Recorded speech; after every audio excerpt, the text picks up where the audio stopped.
শুধু গান নয়, গানের গল্প। সে ডানা মেলে উড়ে যায় অল্প অল্প একদিন, প্রতিদিন একদিন প্রতিদিন।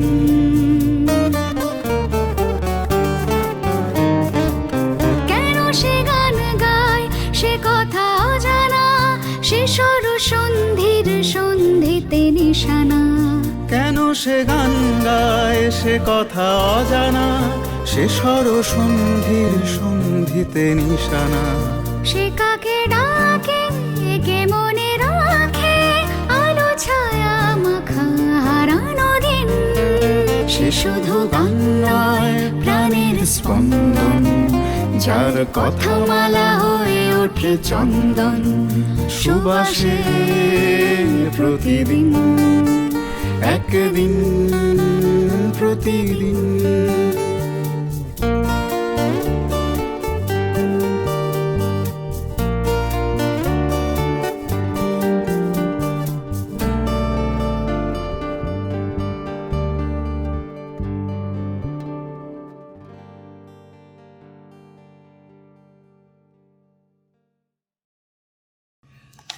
তো এই সুর বোধহয় সেই সঙ্গে আমি প্রায় পালিয়ে যেতাম বাড়ি থেকে।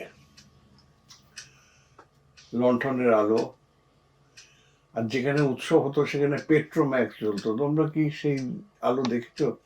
রূপলি আলো খুব দূর থেকে দেখা যেত। যে বাড়ির উৎসব তখন তো এখন সোডিয়াম নিয়ন কিছু ছিল না, বিদ্যুৎই তো ছিল না, তাই পেট্রোম্যাক্স ওই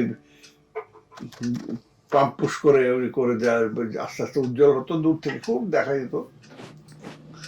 তো সেই লণ্ঠনের আলোয়, কখনো মশালের আলোয়, কখনো আগুনের আলোয় সেই নাচ, তারাই তো আমার আসল জন্মভূমি। ওই যে বললাম না, মারাঙ্গুরু তুরু তুরু গল্প আমার হচ্ছে শুরু, ওইখান থেকে শুরু গল্পটা। হ্যাঁ, এই যে একটা মায়াবী, একটা অদ্ভুত একটা মায়া বাস্তবতার মধ্যে দিয়ে এই যে গল্প, হ্যাঁ, এই গান, ওই যে কুপির আলোয় নিজের ছায়া দেখা।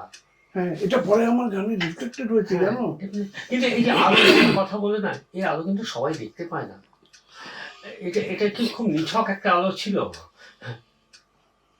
এটা তো একটা ম্যাজিক রিয়ালিটি তৈরি করছে একটা।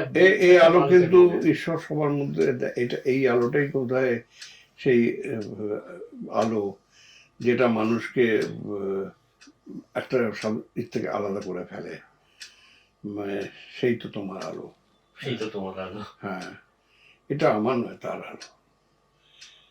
এই যার মধ্যে আছে, যেমন একজন পেন্টারকে জিজ্ঞেস করেছিল যে is it difficult to paint,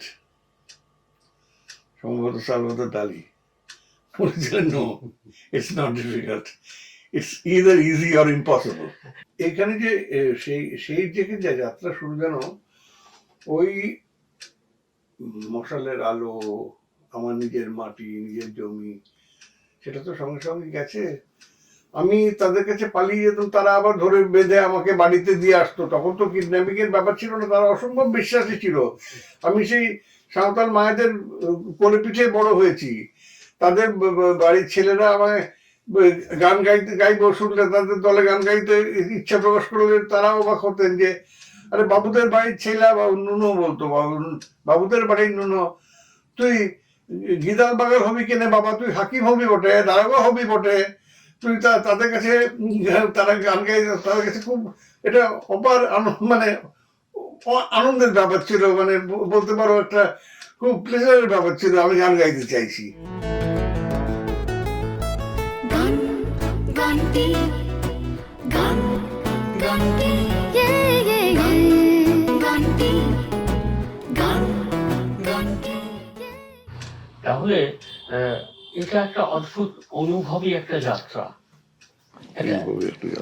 একটা অদ্ভুত অনুভবী যাত্রা, যার বীজ বপন হয়েছিল সেই শৈশবে, একদম শৈশবে, ঠিক তাই।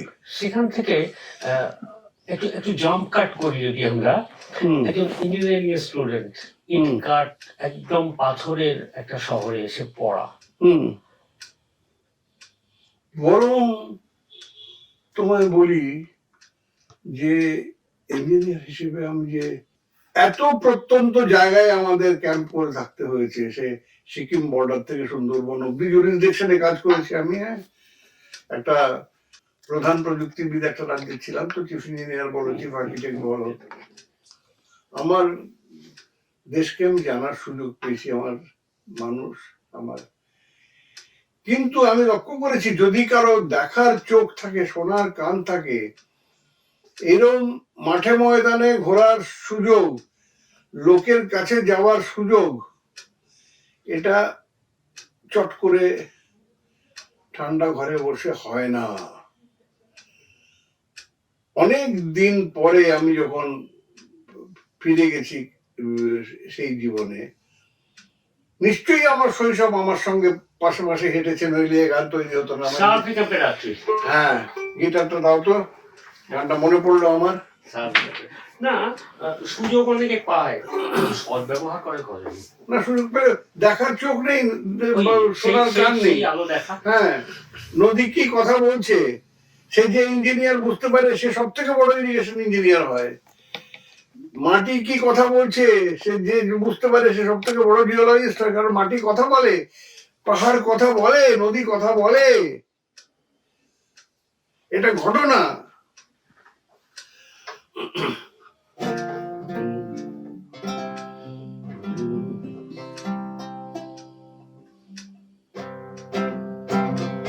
অনেক পরে সার্ভে ক্যাম্পে রাত্রে আমার গান, এইচএমভি রেকর্ড, এটা অনেকে শুনেছেন। হ্যাঁ, মহানগর ছাড়িয়ে পালামু পেরিয়ে অরণ্য সীমানায়, ঝিলমিল ঝর্ণায় বালিহাস শিকার মেলে, পৌষালি বিকেল বেলায় রোদ্দুর চিলের পাখায়, পৌষালি বিকেল বেলায় রোদ্দুর চিলের পাখায়, মনের আঁচল ছেড়ে উড়ে যায় আস্থা চলে। এই রাত, এই বন, স্বপ্নের জাগরণ, সোনার হরিণ নামে রূপলি ঝিলের জলে, অনুতল আধার হলো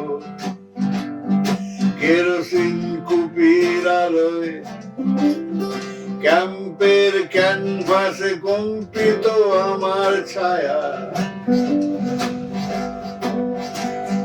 বহু দূরে কোথায় যেন ডিম ডিম মাদল বাজে, বহু দূরে কোথায় যেন ডিম ডিম মাদল বাজে, ঝিল্লির ঝিমঝিম বনান্তে ছড়ায় মায়া। এই রাত, এই বন, স্বপ্নের জাগরণ, এই রাত, এই বন, স্বপ্নের জাগরণ, সোনার হরিণ নামে রূপলি ঝিলের জলে, সোনার হরিণ নামে রূপলি ঝিলের জলে, সোনার হরিণ নামে রূপলি ঝিলের জলে। এখানে তো গীতিকার আর জীবনানন্দ একাকার হয়ে যাচ্ছে কখনো কখনো। ওইখানেই গান কাব্যের পর্যায়ে ওঠে। শুধু দেখো, প্রত্যেকটি ইমেজারি কিন্তু আমাকে সেই বয়সেও ছাড়েনি। সেই ক্যাম্পের ক্যানভাসে আমার ছায়া কাঁপছে, আমার শৈশবের কথা মনে পড়ছে, কারণ ডিম ডিম ধ্বংসা মাদল কিন্তু শুনতে পাচ্ছি আমি। কাজের অন্তে আমার যাদের আমরা শ্রমিক বলি, তারা আনন্দ করছে, ধ্বংসা মাদল বাজাচ্ছে, ফিরে আসছে আমার শৈশব।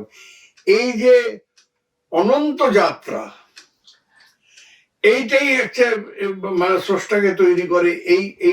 এইটাকে বোধ করা দরকার, জীবন বোধ। যেটা জীবনানন্দ, তুমি নামটা করলে ঠিক, আলো অন্ধকারে যাই মাথার উপর স্বপ্ন নয়, প্রেম কোনো নয় এক ভালো- বোধ কাজ বোধ করে। করে।